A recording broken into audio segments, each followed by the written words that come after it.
Hello, everyone. Thank you for joining us today or joining us on the recording. We have a great program lined up for you today. We're excited to have with us an all-star lineup, and I'll get to that in a second. My name is Kathy McGuigan, and I'm from the Library of Congress. I work on the education outreach team, and specifically I work with our professional development content and looking at ways to disseminate it online. So we have been working with National Writing Project on a three-part series, and tonight we're going to be talking about considerations for selecting primary sources. So tonight, this webinar will highlight strategies for representing multiple perspectives and addressing difficult topics, and discuss criteria for selecting and using primary sources in instruction. Cheryl Letterly, an education resource specialist at the Library of Congress and also a webinar maven, will be leading us tonight in an insightful conversation with an all-star lineup. The current or former teachers of residence for the Library of Congress. Each year, the library buys out the contract for an educator for the school year so that that individual or individuals can guide us in the real-world application of using the library's digitized resources. So with us tonight is, we have with us Tom Bober from St. Louis, Missouri, and we have Trey Smith from Evanston, Illinois. You've probably seen him on other Educator, Innovator hangouts. He's formerly from Philadelphia. And with us, we have our current teacher in residence from New Jersey, Teresa St. Angelo. We hope to be joined later in this broadcast by Ernestine Smith from New York City.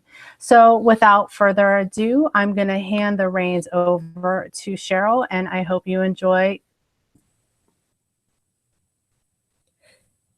Thanks, Kathy. This is Cheryl.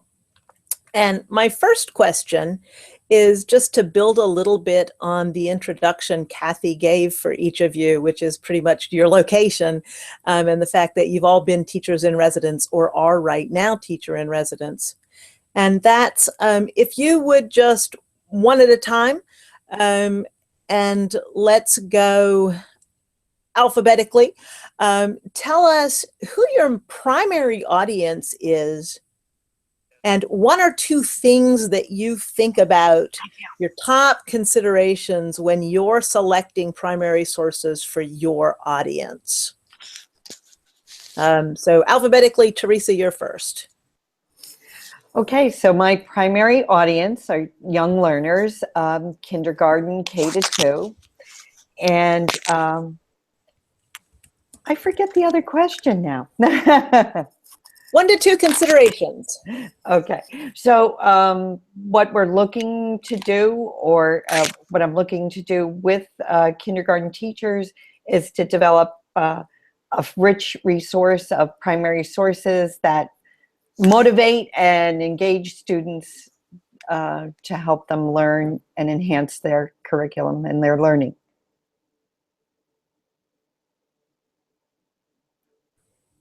Great. Tom, how about you? Would you go next, please?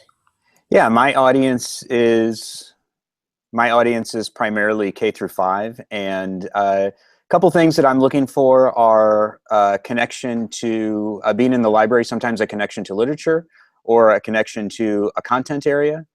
And another consideration that I'll take into effect often is time factors. So if I have a source that is going to take a lot of time to really make sense of and make meaning out of, or something I can, students can address very quickly. That's fantastic. Thanks, Tom. Trey, tell us about your audience. You're in a little bit different position now, so you can either answer for where you are now or for where you have been recently. Your choice. Sure. Well, I guess I'll just talk a little more broadly about whether I'm working with teachers or students in terms of teaching science or teaching about technology or engineering. I'm really looking for specific primary sources that relate to topics in science and engineering. The question is, are those primary sources, am I trying to teach some kind of content Am I really going to be able to find a primary source that teaches a kid about photosynthesis? Probably not. That's probably not what I'm going to use a historical document for. So then I have to ask myself, so what is it that a historical document can help me address?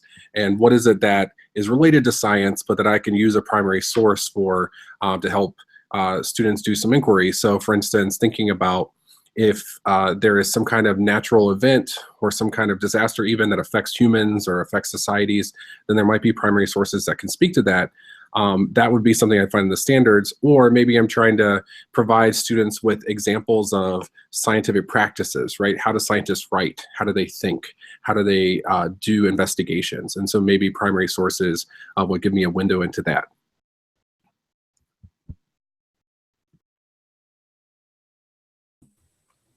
That's fantastic. Since we kicked this off, we've been joined by two more former teachers in residence, Rebecca Newland and Ernestine Smith. Ernestine and Rebecca, I'm going to ask you just to say a quick word about where each of you is coming from. And then the question that we've been wrestling with just a little bit, an easy one, is who's your primary audience? And what do you think about when you're selecting primary sources, just your top one or two considerations? So Rebecca and then Ernestine, would you please tell us where you're coming from, who you work with, and what you think about, please?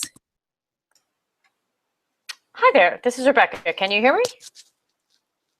Excellent. So my primary audience is high school students, but because I'm in the library and I'm not working with one subject area, I'm across all the subject areas. So I feel like that gives me a lot of things that I need to think about when choosing primary sources. But mostly I think about the needs of the class, the needs of the teacher, the needs of the students, what my goal is and how I can best meet those needs with some items. And then my other is for looking for high interest things. Unfortunately, high school students are sometimes harder to win over with primary sources than maybe your younger students are. And so I look for things that are sometimes shocking on purpose to then get them into the subject area I want them to be in, or something that they've never seen before. I don't know if you've heard of the book recently. It was Miss Peregrine's Home for Peculiar Children, and in it had so many interesting photographs, and kids love that. And that's the cat. And so that is really kind of, the kids love that book. And so I kind of said, well, this is great because those are primary sources. And so that has led me to be even more interested in making sure I've got things that are going to attract their attention first. And then I sneak in the really important ones while they're not paying as much attention. And then they get into it and they are engaged.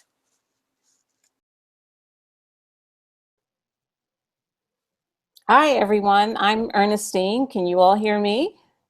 I see the heads nodding. That's awesome.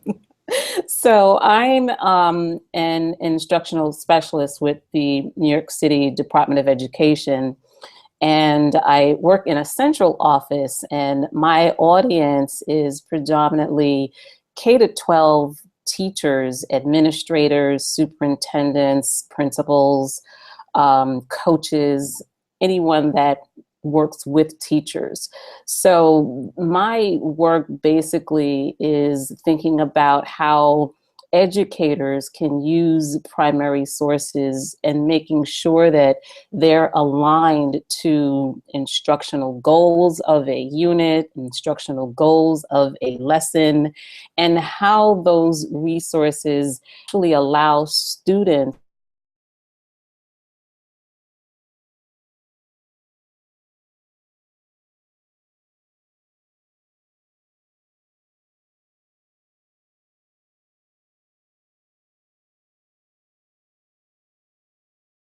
aligned to the goal.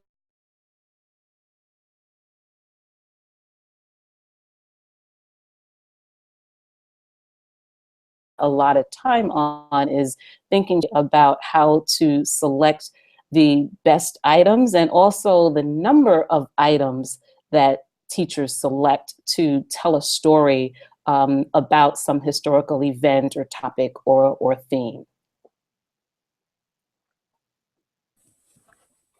When we first started talking about this, I was so excited at the range of experiences that you all bring to this. And we've gotten a taste of that in these opening comments. I'm going to ask Kathy, please, to pull up the page to show the primary source sets. I want to dig in just a little bit to some specifics because you've identified quite a range of things that you think about, and a lot of that's dictated by your audience. So Kathy, go ahead, if you would, and pull that page up. And since we're going to be talking about multiple perspectives and difficult topics,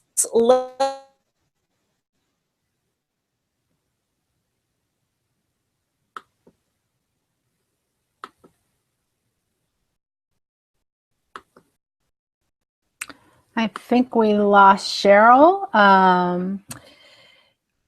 Okay, so yeah, going to share with you primary source sets, and you should be able to see that on the screen right now, and Cheryl will join us when she can. Okay, and she was working with, Cheryl, are you there? I'm here. Sorry for the temporary small disaster. Yeah, so it's I think the way that Hangouts work is that whomever is speaking, the screen is showing. So you and I are going to have to talk so that my screen is up for everybody. So walk me through what you want me to click on.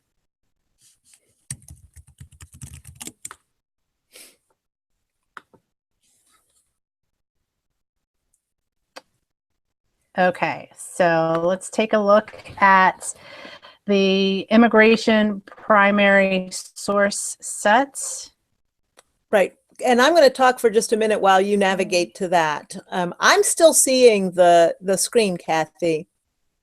What I was saying before my connection dropped so rudely was that we want to look at multiple perspectives and difficult topics. And there are certainly many opportunities in history and literature to do that.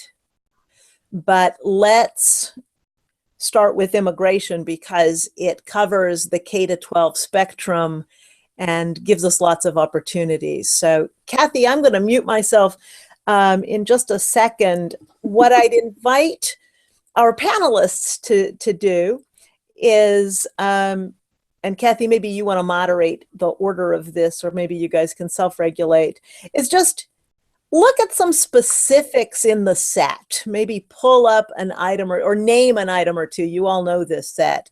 What's an item or two that you wrestle with, or one that you would definitely use? So I'm going to restart my browser in hopes of getting a good, strong connection and invite you all to talk about what you'd think about specifically in the immigration primary source set. All right, and I'm going to ask our super guests, can you see the immigration primary source set now?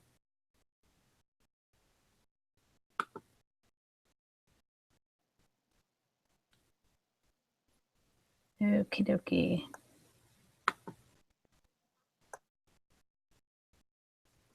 All right, so hi.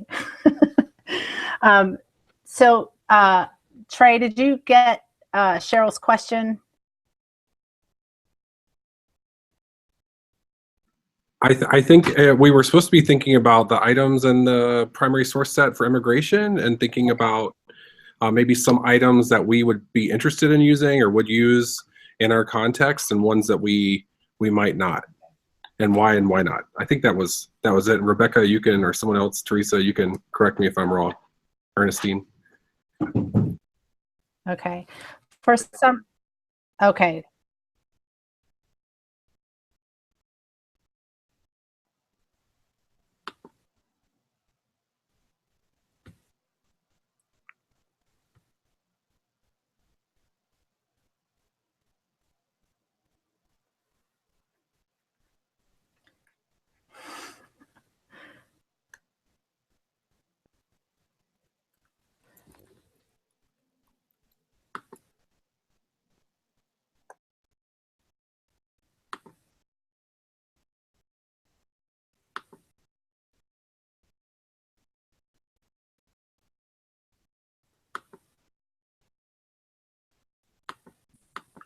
Hi, there seems to be some confusion. Can you hear me? Yes, I see some nodding heads. Thank you. So Kathy is struggling to pull this set up, and now I see where we are. Kathy's working to resolve that. So the question is, what would you think about in choosing a primary source from the immigration primary source set? And you might think about what you'd use it for, because that's certainly a consideration, but there might be other things that you think about when you're choosing an item. So let's go ahead and Kathy, I'm not sure what you want me to do, so I think we'll just launch the conversation. Maybe if you can't see if you need to refresh it, pull up the primary source set on your own page, panelists, and talk about one thing that you would or would not use and describe it so that until we get the screen up, everybody can imagine it. Does that make sense? Yes. I don't have the primary source set up, but does anybody know if the Statue of Liberty is one of the images in that primary source set? Because with K-2, that would be one great primary source I would start with.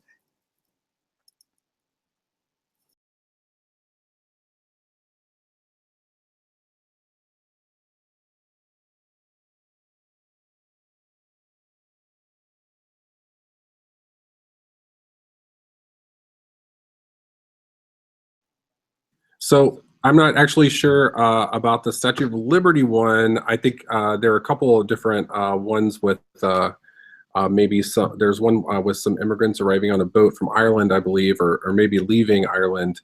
I was interested as I was looking through, and this is actually not a set that I've spent a lot of time with as a science teacher, but something that I would be interested in looking at with students potentially as we're thinking about math and science at the intersection of history and social studies would be some of the ways that map makers have used to represent data. So in this case, I should be screen sharing now, looking at the different groups and where they've immigrated from and how that is shown on a map. This map is broken up into a couple of different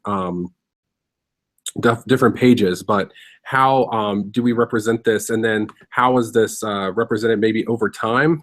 So if I were doing some kind of computer science class, I might be able to think about some kind of dynamic map that would add a time dimension to this, so it's not just a snapshot.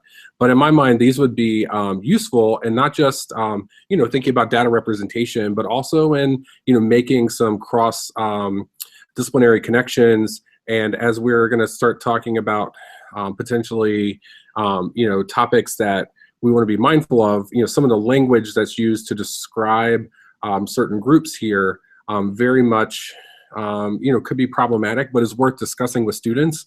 And honestly, as I think through as a science teacher, were scientific attempts I think ill-defined and not well done attempts to apply some scientific lenses to groups of people, which might be something that is fair game, especially for a high school teacher. But just as I'm looking through the set, there were at least 3 different maps that represented data in terms of immigration.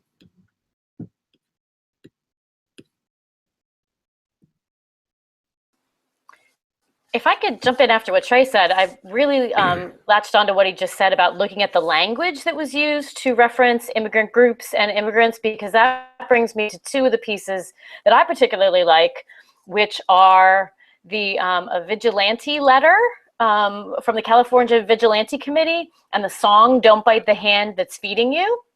Because both of those use very, very strong language and very particular kinds of language to talk about immigration and immigrants. And I think we can make a lot of connections to the things that we hear in the news today and particular plans that may be coming about for immigration laws in the near future. And I think that that's a really interesting connection if you look at the charts and you make your connection in your science and your math class and then bring it over to your English class where you're looking at the language that is used, and you could make a lot of connections in those pieces there and talking to kids about how things are different and still the same.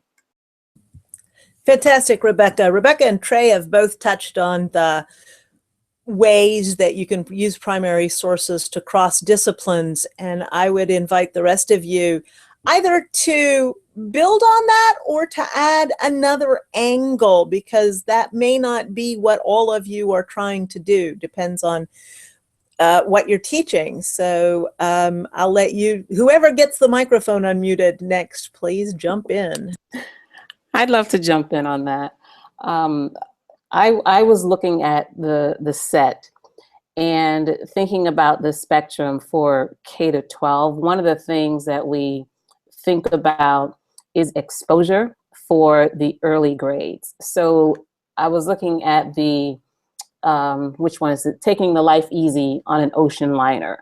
So of course, if I were to share that particular item with early grades, my intention would be very different than if I were going to share that with an upper elementary classroom or middle or high school classroom. So the thinking around the primary sources is really what is the intention of its use. Even the looking at the one that has the literacy test, of course, that might mean nothing to early elementary or even the elementary grades, but it'll have a totally different meaning for the upper elementary grades. But exposing students to primary sources at a very early age allows them different opportunities as they grow and progress in their learning. So this particular one with the ocean liner, the younger ones are going to be all excited about the clothing and the number of people. They may have no idea what's happening. They won't have the background. They won't have any context at all. But imagine the difference if they've had exposure to a particular item when they bring that exposure to an upper grade and they think they know that topic already because they've seen the item, and it just adds a lot more to their learning. Fantastic. Let me attempt something bold. I'm going to try to share my screen and show this set that Ernestine has described a couple of items. Ernestine, you mentioned in particular the literacy test.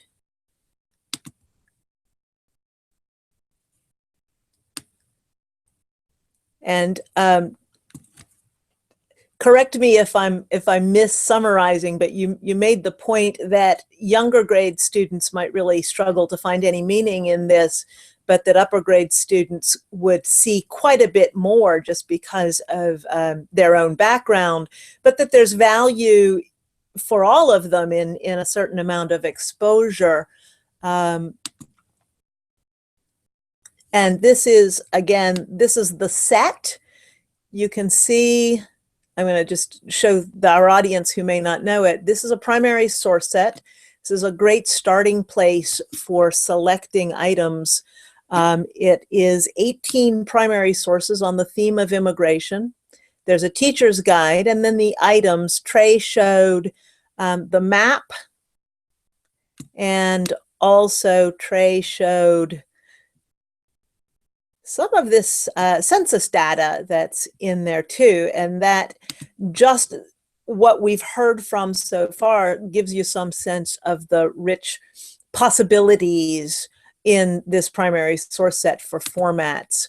Tom, I believe you want to jump in now, so I'm going to mute myself and invite you to dive in and talk about what you think about from your perspective. Well, one thing that Ernestine mentioned that I will speak towards, let me see if I can get my, there we go, sharing going. Hopefully I'm sharing that now. All right, will be momentarily. One thing Ernestine mentioned was this idea of the purpose. And it's going to,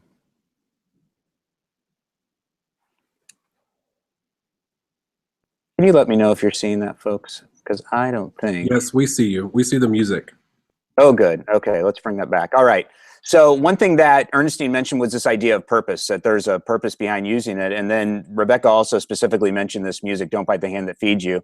And I think it's a wonderful piece because I can envision using it with middle school students. It does have this strong language where in this one of these lines here, where immigrants are actually referred to as curs or mongrel dogs.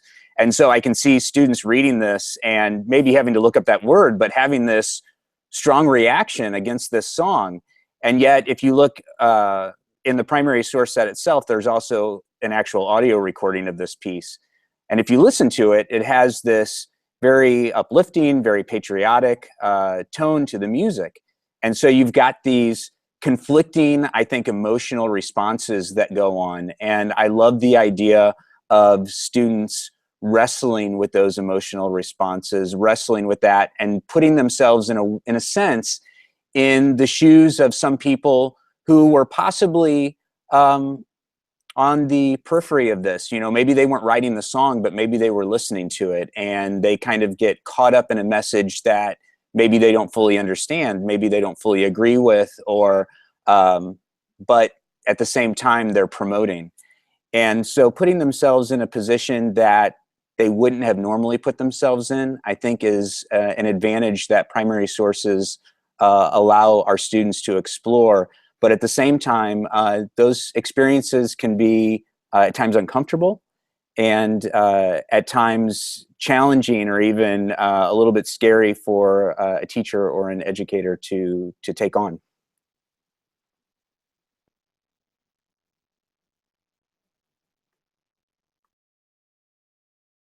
Oh, and the other thing I was thinking about, Tom, as you're talking about the music is really trying to get a sense of, you know, who made this text.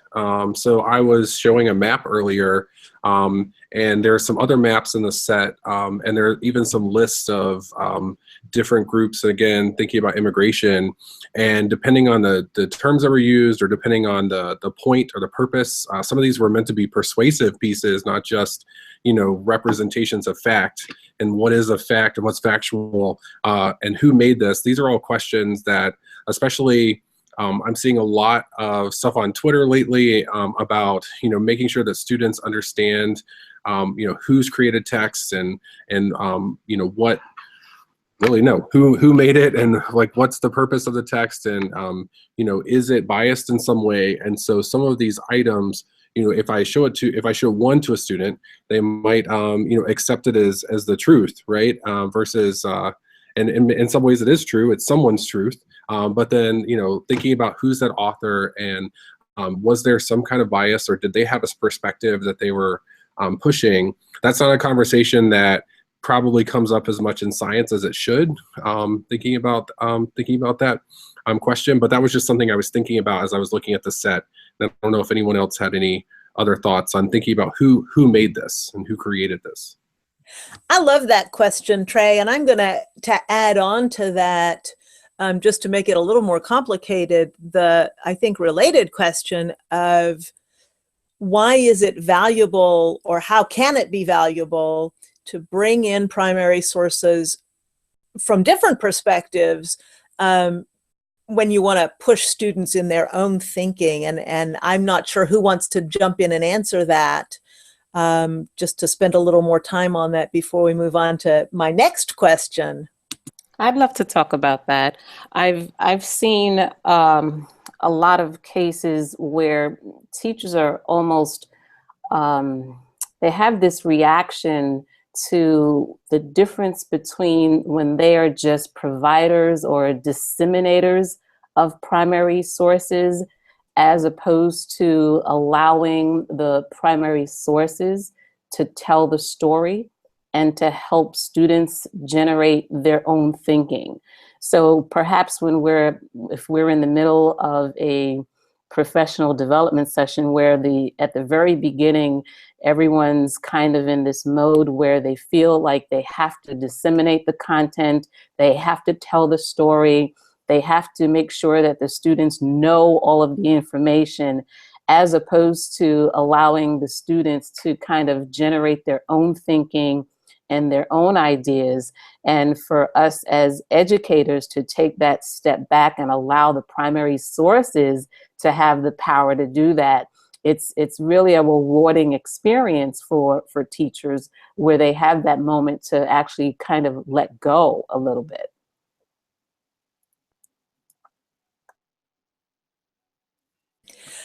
Ernestine, I really latched on to a phrase that you used, generate their own thinking. That just struck me as so crucially important, and really the only way to extract information from primary sources, right? And the chat the text chat has gotten busy here, so I'm going to suggest that I mute myself and invite some of the others to talk about how that's played out in their experiences. Teresa, I'm going to give you the right of first refusal. You kicked us off and then have been very quiet. So jump in if you want. If not, just give it, maybe Rebecca, we haven't heard from you for a few minutes, and I know this is one of the things that you think about as well. So Teresa, what do you think about this? You know, in my school district, the second grade does a huge project with immigration. And this primary source set would be fantastic to use. And I love the idea of using maps. When I lost you, I was trying to get up that image of the family and their belongings, because that's something I could even use in kindergarten. And I think the family is very important. And when you talk about controversial, you know, issues dealing with it, that could be very controversial, that image with a kindergarten student. And it would have to be handled the right way and for them to understand. Actually, I'd love to even use that and compare it to families today. And even, you know, some of our own students have gone through it quite a bit to come to our country.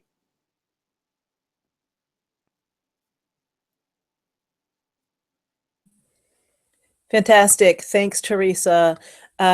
You definitely grapple with different things as an elementary teacher than I had to think about teaching high school. Rebecca, what are your thoughts on this, please?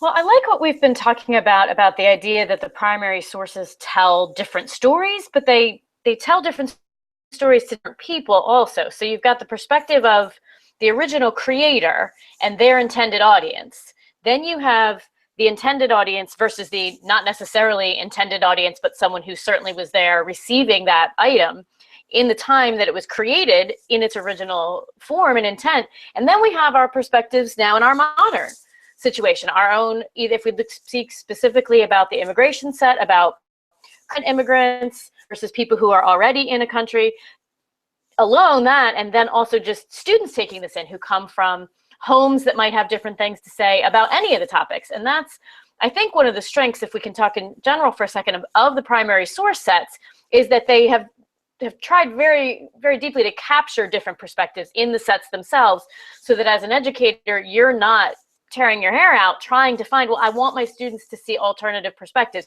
And you still might want to layer in other perspectives from items that you have access to, but it's already been kind of done a little bit in the primary source sets, and that's a nice jumping off point. And I'm also thinking about people who are just starting with primary sources and why that's so nice. And kids too, you can take the kids into the primary source sets and just lay them out on a table in front of them and say, can you kind of talk to me about what different kinds of perspectives? That's easier maybe perhaps with high school kids who might be able to manage more items at one time, whereas with elementary, you might have to start with just two, get them to talk about those and what they see that's different, and then layer in additional ones. But I like the idea of just kind of spreading them out on the table and saying, okay, talk about what you see here. What are the various things that you think are going on here? And then just asking that question over and over again as they continue to look and dive even more deeply into specific items. Fantastic. I'm keeping a little bit of an eye on the clock, but I also don't want to slow down the conversation. So does anybody have anything they'd like to add to what Rebecca said before I chime in with my next question? Yeah, I do, Cheryl. I wanted to point out the idea of the primary source set also being thought of as opportunities for different ways to approach different learners. So oftentimes a student may be more attracted or interested in music, or another student may be more attracted to an audio. And then we have this whole world of serving different populations of students. If we have students who are English language learners, for example, we want to make sure that we are offering opportunities for that group of students to be able to access learning as well. And the primary source set offers those opportunities to a wide range of students who have so many different ways of learning. So that's one of the benefits of the primary source set, is so that teachers have that opportunity to engage students from whatever kinds of learning styles they are. If I could just add to what Ernestine said, I love that, you know, her point about the different learning styles. But one thing I like to do with the primary sources is I like to involve families. And so I like to send the primary source set home with an explanation of what the students did. And then the families can even extend the learning. And to me, that's a vital and important aspect of doing the primary sources, and getting those parents on board and being interested, and the learning just takes off for some of the young learners. And Teresa, you have given me the perfect segue to what I thought we should move toward before we wrap up. And that is, since we have from all of you this amazing amount of experience, we've talked theoretically, we've talked about the primary sources, we've talked generally about the effect on learners. What I'd love to hear from each of you is just an anecdote to make it real. Talk about, if you would, an example of a powerful experience when you were teaching with primary sources, with whatever your audience is, because you do have a lot of different audiences. So powerful experience, just a minute or two, if you would. Okay, I don't know if there was an order to this, but having just done the presidential inauguration lessons, talk about powerful. You know, it was the connection between the primary source images that I showed and the questioning that I gave the students to discover on their own.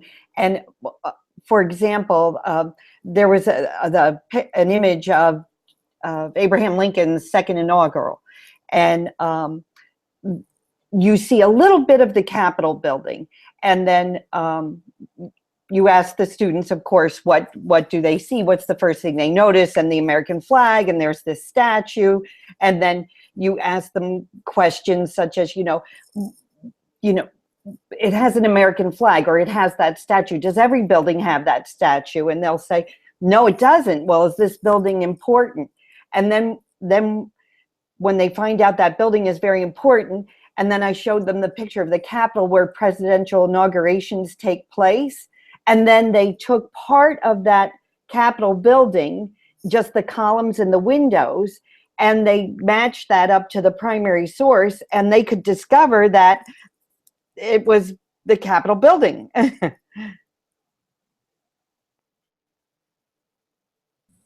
Fantastic. And I don't want to put anybody on the spot by me declaring the order, so I'm going to let you all sort that out. I'll go ahead and jump in if that's okay.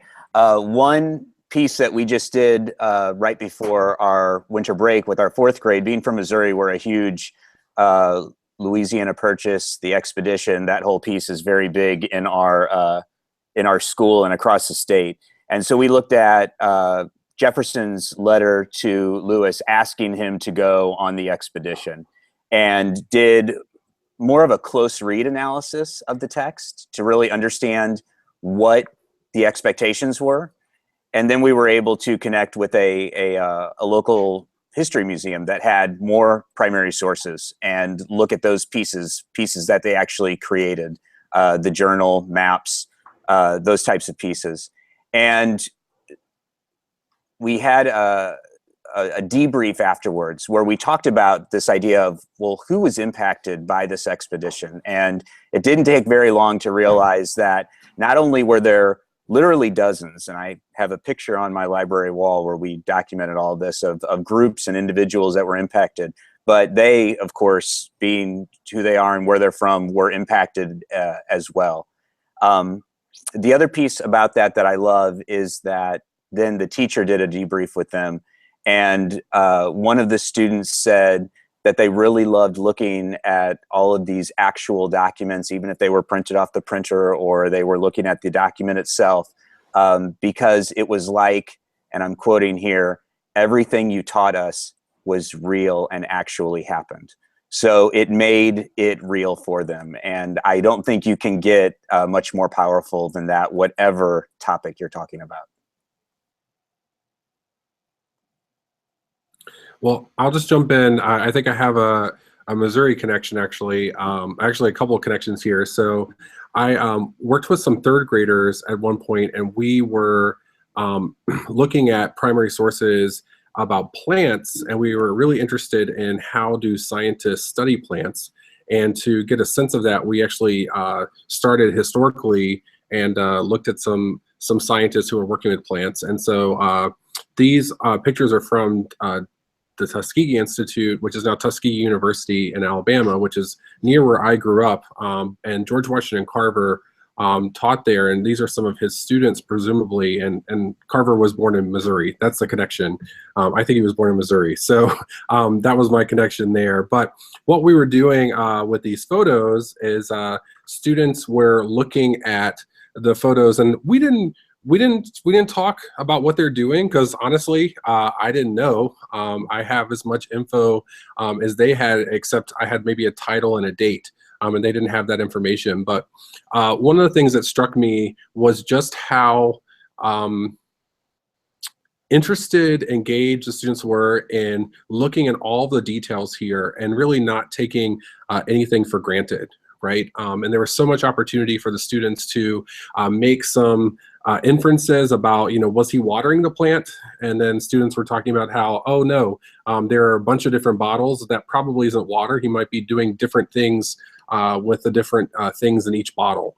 And one of the things that stood out to me about using a photo like this, and by the way, it took some time to find a photo that I wanted, right? This was, I wanted a photo that showed a historical example of a scientist. I wanted a scientist of color. I wanted to have some mystery in the photo, right? There were a bunch of different questions or kind of considerations as I selected the photo. And what struck me was that in the classroom, there were actually, it was predominantly a classroom of English language learners. And one of the students said he's holding a cone hole, and he meant the funnel. And I stopped for a moment when I read his notes, and I realized that probably the name cone hole is a better name for this item that the scientist is holding than funnel is, because it very much is a cone with a hole in it. And so it just struck me how brave, how willing students were to describe what they saw without getting caught up in, do I have the correct terminology, right? Did I use the scientific vocabulary? A lot of times science classes, I think, get too caught up in that. And so in this case, the fact that it was a photograph, the fact that there was some mystery, the fact that there was no right answer, I think really provided some space for the students to put themselves out there and put their ideas out there without feeling like they had to have a single right answer. And so this is actually something on the Library of Congress blog. And if you want to search for it, you can search Carver or Tuskegee or plants. And this will be a little blog post that comes up here. But it's just one of my favorite moments using primary sources.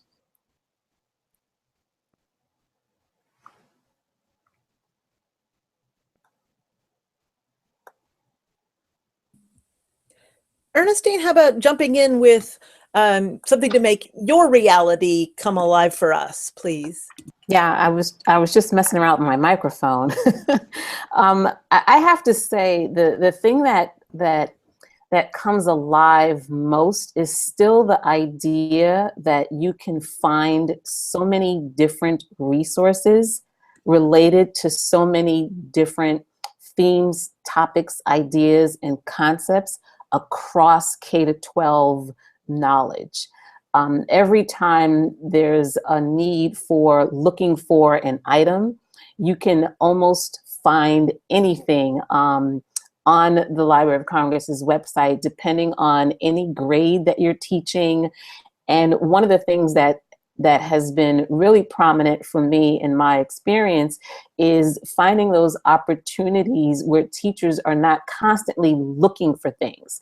You can do a quick search on the topic and be able to come up with several items, and then basically think about what we started the conversation with. How will you be able to choose or select an item that best meets the instructional goals of a lesson or a unit?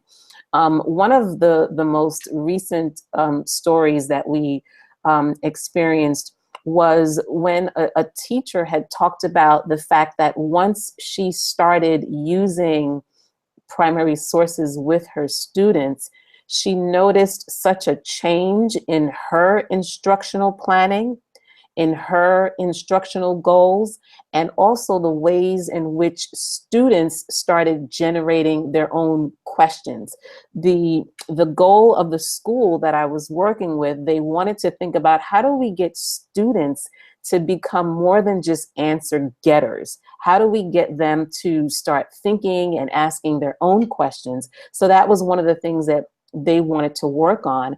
And it just seemed like across the board, they all reported that once they started incorporating primary sources into their instruction, they found that the students were the ones that were driving the thinking. So that was a real big moment in my experience, just looking at the ways in which we've come so far in the way we treat and use primary sources in our classrooms.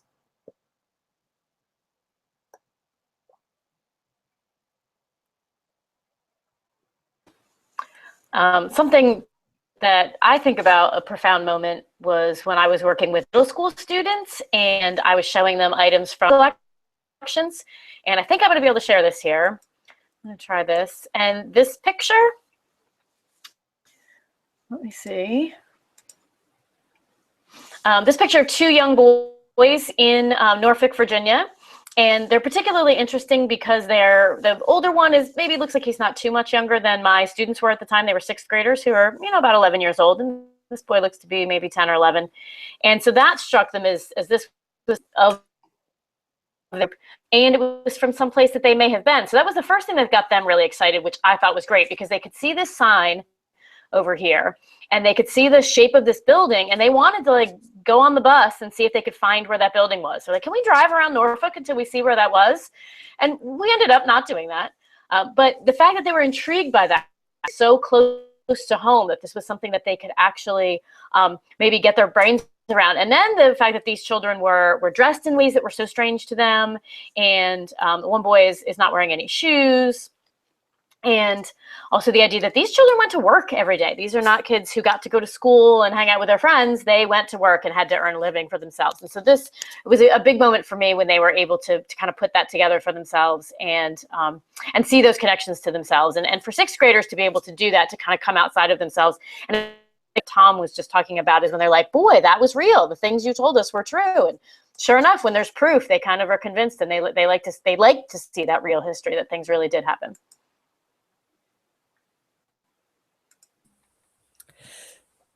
Well, you have not disappointed collectively and individually. You've given us a lot to think about. Here are some of the things that floated to the top for me that you thought about, but it came back to not only what you thought about when you select primary sources, but a much wider conversation about the value. And what I heard is a lot about how primary sources help students take charge of their own learning.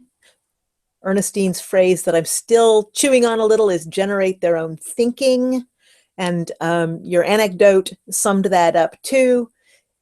Several of you talked about the value of making cross-curricular connections, especially the librarians in the group who have a real awareness of that. But Trey did too, because none of these disciplines truly happen in a vacuum, right? Scientists have to know how to communicate, or their discoveries are not valuable to the scientific community or the world.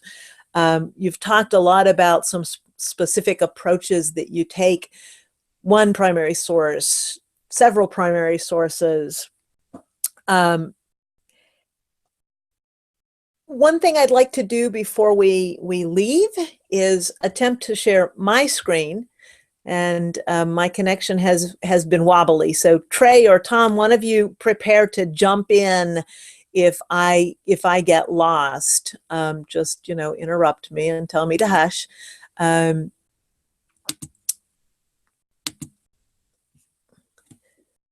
You should be seeing the Library of Congress home screen right now. And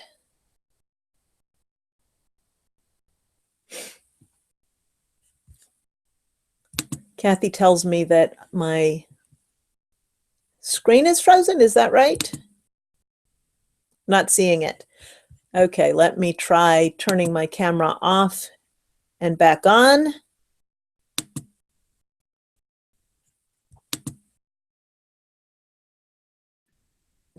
Sharing the screen.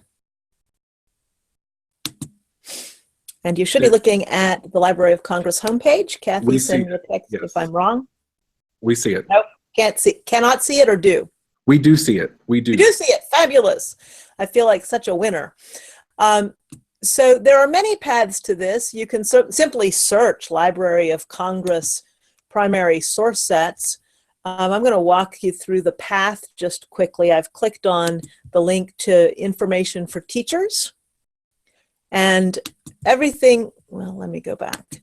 One thing that I want to show you before I click on is Trey mentioned the blog. He talked about an example of a blog post. And the blog lives right here, fairly high up on the teachers page. It is keyword searchable. And it's a great way to hear more from these educators that have been talking tonight, because all of them have contributed to the blog. It's also a great way to get ongoing information about timely things or about things that our staff has just been interested in. I'm going to the left nav now to click on classroom materials, because that's where the primary source sets live. And we've talked about these quite a bit. You've seen pieces of them a couple of times.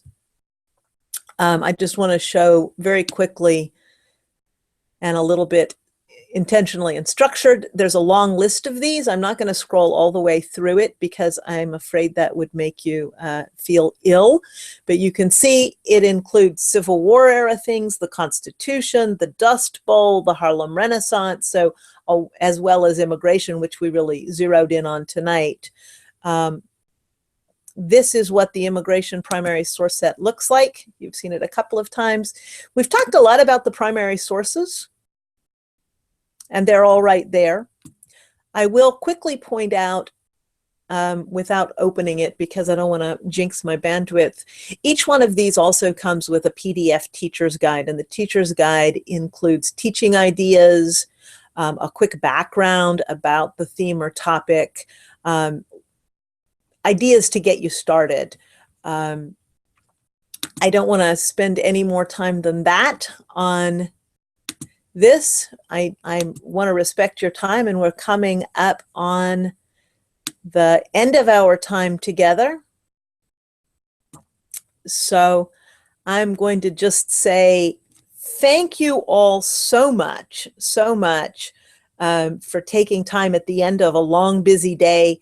Thanks to those of you who are joining us live. Thanks to the amazing panel presenters, Ernestine, Rebecca, Teresa, Tom, Trey, man, I wish we could all be in the same room live. Maybe someday that'll happen. But that is the end of our time together. I want to thank everybody and good night.